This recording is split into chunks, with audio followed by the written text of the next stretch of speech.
All right, welcome back. Um, Lisa was just sharing that it's helpful for her to be reminded that Jesus and the Course in Miracles is speaking to us as a mind.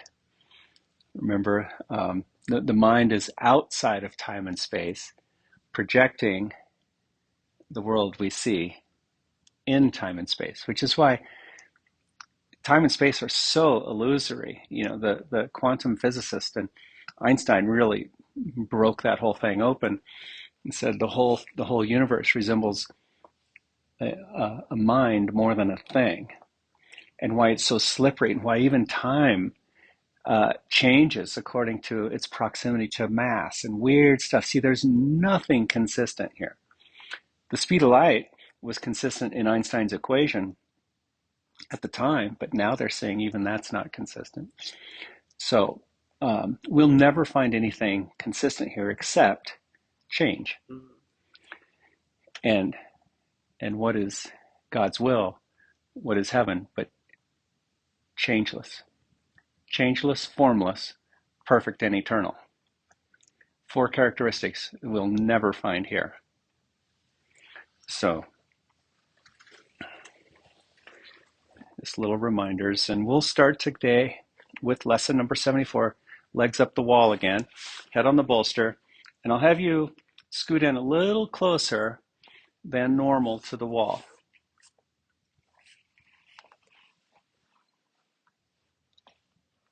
You may need to push back later, but it's easier to push back than scoot in. Wrap your arms around the bolster, slide underneath. You may be able to go for the interlock, but never necessary. We're not trying to perfect the shape. We're trying to approach the shape from perfection.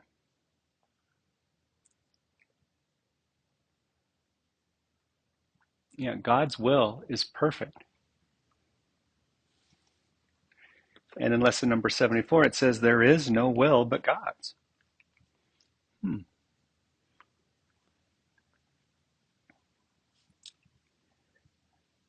So as we walk away from the lessons and we go about our day, we get so drawn back into the world. We get drawn into the body.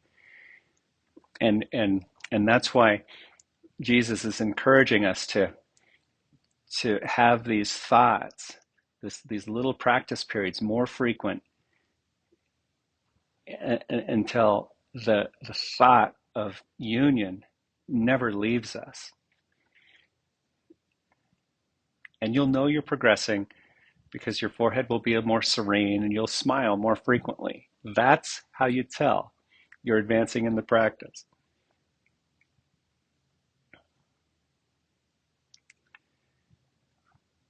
Okay, now let your legs start to widen. And if you have room, I know wall space is can be kind of a rare thing in households. But you'll let your legs go as wide as they can, both from an outer and an inner perspective, right? Maybe a wall is you're bumping into, or a bookshelf or something.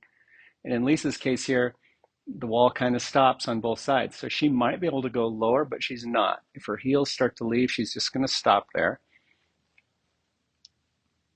We're going to activate the right leg and center the right heel and firm it here, up through the heel and through strong leg muscles down into the hip. And if this is not doable, then you must raise your leg up a little bit.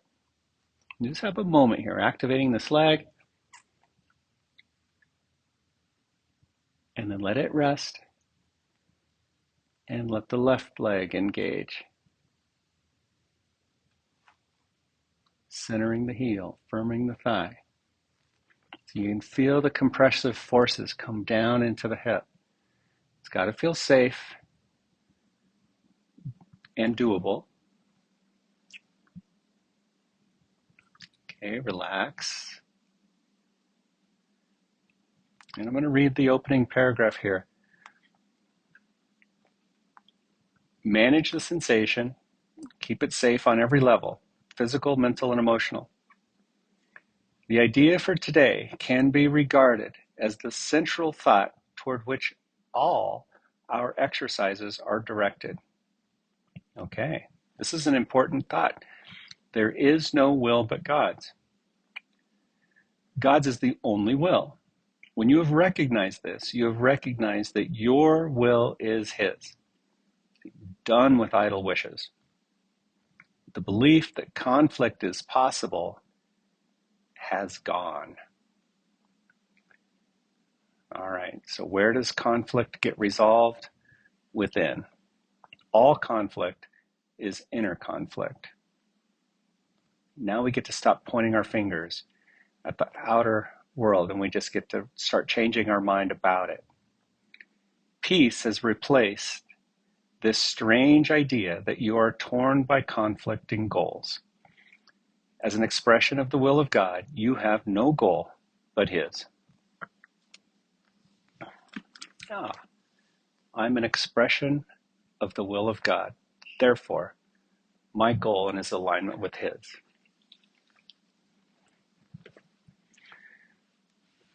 Slowly bend the right knee. See if you can let the heel track in line with your leg. All right.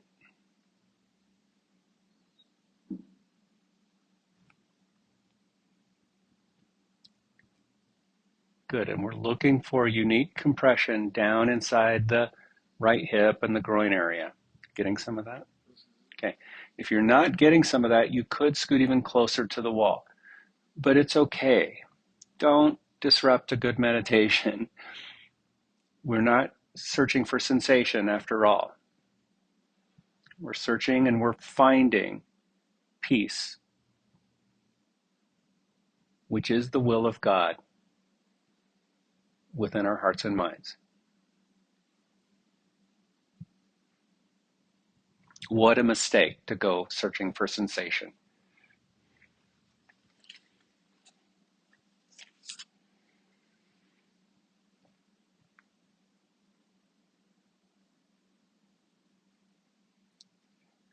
Okay, extend the right leg back up. And slide the left heel down the same line that the left leg was in. Slide the heel down. Pause when the sensation is just right. You'll just let the shape be mostly supported in the left leg, but you might be managing some of the sensation in the right leg. Don't let the pelvis or the low back wobble on the floor. Don't go so far into the shape that you can't maintain your center. Everything about every shape has to point to a peaceful presence. It's got to take you in, not out.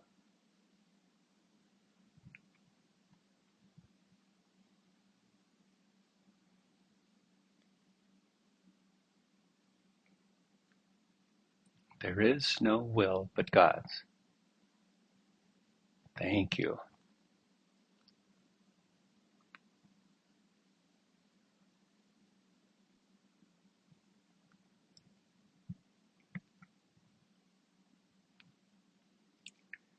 Now slowly bend the right knee as well.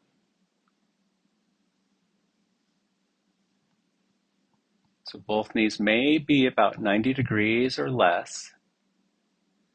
Less meaning the feet go farther up the wall. Don't try to bring them in closer. Yeah, and that's good, Lisa. And then from here, you may consider toe heeling your feet a little bit wider, but that's only if you really feel called to do that. Don't be searching too much. We're just letting the compressive forces go to work for us as we remember the lesson for today. There is no will but God's. Now slowly turn your head to the right. Paragraph 2. There is great peace in today's idea, and the exercise for today are directed towards finding it. Now that we know where to look, we will find it. The idea itself is wholly true. Therefore, it cannot give rise to illusions. Without illusions, conflict is impossible. Yeah, illusions and conflict go hand in hand. Let us try to recognize this today and experience the peace this recognition brings.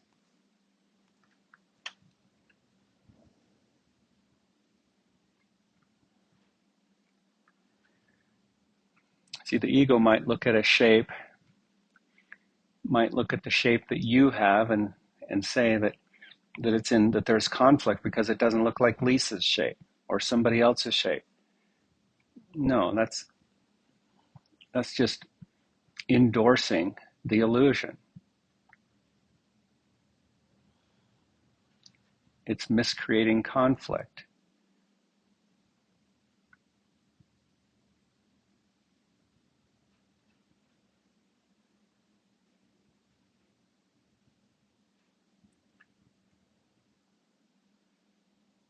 Without illusions, conflict is impossible. Let us try to recognize this today and experience the peace this recognition brings. Slowly turn your head through the center to the left.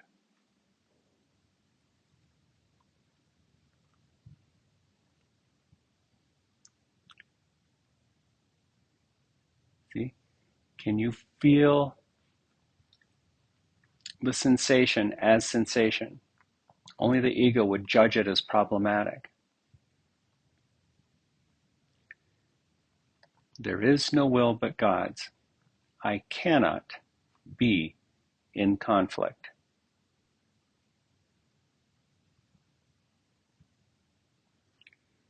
If the sensation starts to get too strong and it starts to pull you out instead of letting you sink deeper in, there's conflict. And guess what? In your yoga practice here, you get to make a physical change. So you get to take the pressure off physically to ensure that you keep going deeper in your heart and mind toward God's will. In life, we don't get to make those adjustments. We have to change our mind about them.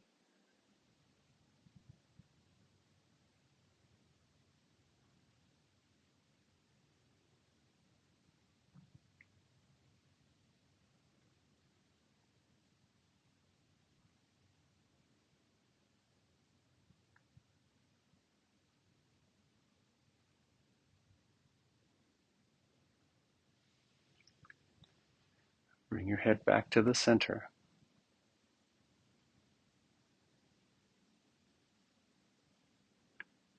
Extend the left leg up.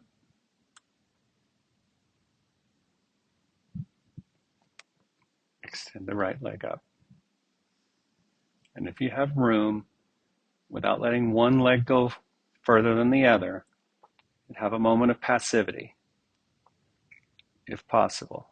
Lisa's going to be working here a little bit to keep her heels on the wall, and that's okay. If you happen to be one of those really flexible people where your legs can just kind of keep going and going, then you will gain, there will be much more benefit to actually holding them up the way Lisa is doing here. You'll work through shaking, and you'll work through a lot of trembling. Now, bring your legs slowly together simultaneously.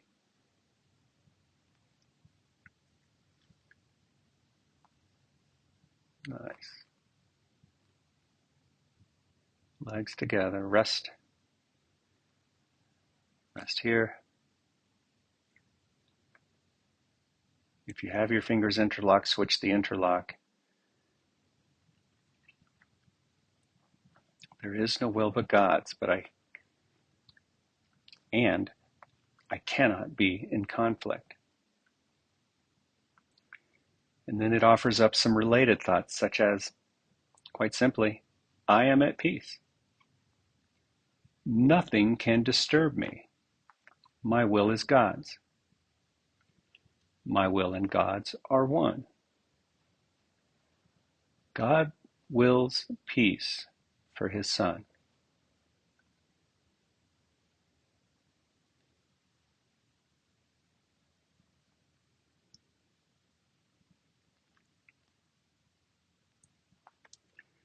And then it says, during this introductory phase, be sure to deal quickly with any conflict thoughts that may cross your mind. Tell yourself immediately, there is no will but God's. These conflict thoughts are meaningless.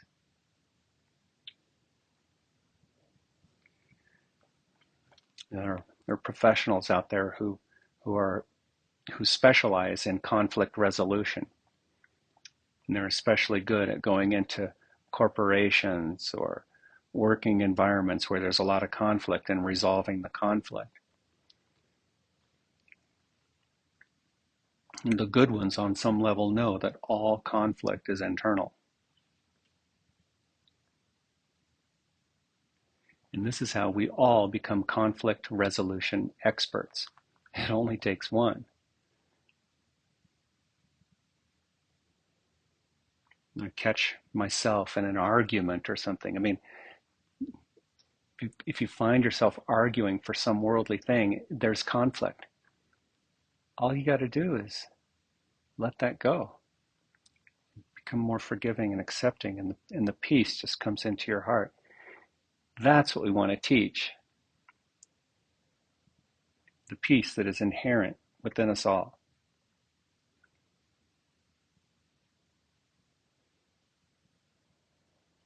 Bring your arms down by your sides. It says in paragraph 4, if there is one conflict area that seems particularly difficult to resolve, single it out for special consideration. Think about it briefly, but very specifically. Identify the particular person or persons and the situation or situations involved, and tell yourself, there is no will but God's. I share it with him. My conflicts about fill in the blank cannot be real. Religious beliefs, politics, family values, any worldly value. We can't all come to an agreement about any one of them. That right there tells you it's not the will of God.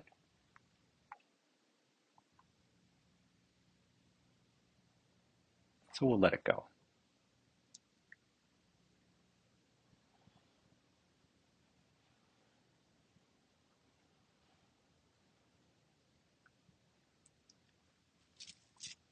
Bend your knees, push yourself back.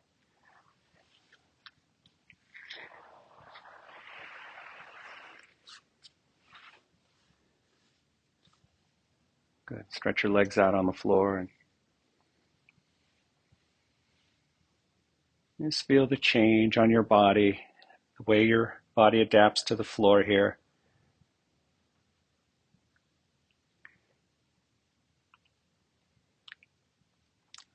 And after, it suggests here that you get super clear on the situation. Get super clear on this thing that's bringing the conflict. And then tell yourself, there is no will but God's. I share it with him. My conflicts about this person or the situation cannot be real. It's too painful to be in conflict, and I can choose a better way. In paragraph 5, it says, after you have cleared your mind in this way, close your eyes and try to experience the peace to which your reality entitles you.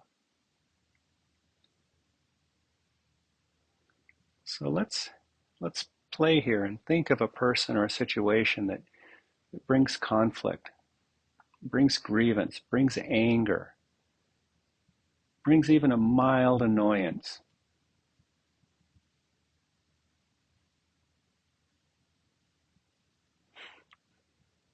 How clear, how specific can you be about this person, place, or thing? And maybe it brings up some of these irritating feelings.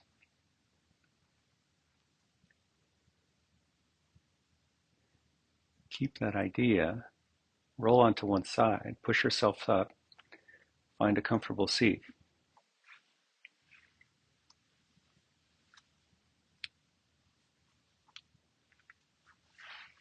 Sitting comfortably.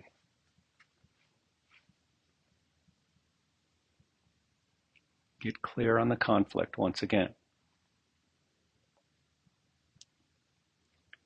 And now say to yourself, there is no will but God's. I share it with him. My conflicts about this thing cannot be real. It's not worth letting it take my peace away. And by the way, nothing can take your peace away without your permission.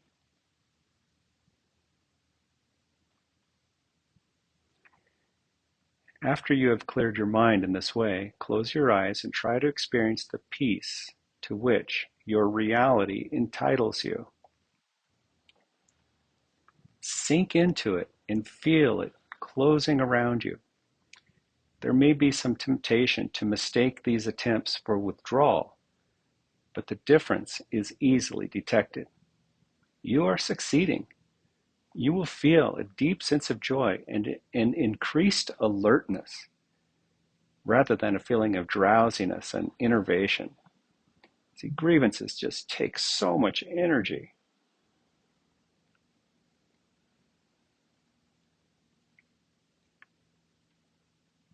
Sickness is really a reflection of this attack on ourselves. But we're going for that deep sense of joy and increased alertness. Joy characterizes peace. By this experience will you recognize that you have reached it. If you feel yourself slipping off into withdrawal, quickly repeat the idea for today and try it again. Do this as often as necessary. See, now we're getting into this ongoing practice. We've got to watch our mind get sucked down the rabbit hole. These patterns just happen over and over again. We want to catch them.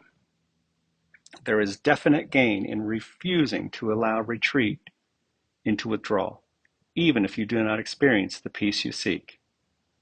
Perfection not required. In the shorter periods, which should be undertaken at regular and predetermined intervals today, say to yourself, there is no will but God's. I seek his peace today.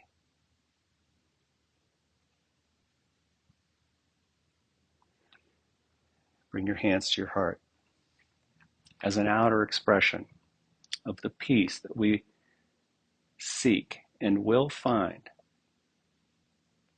within.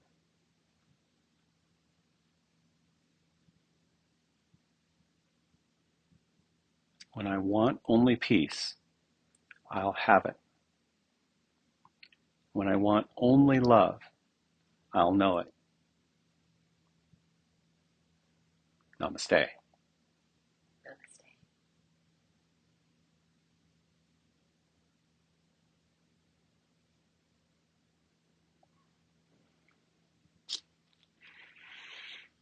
All right. Thanks, Lisa. Thank you so much. See you next time.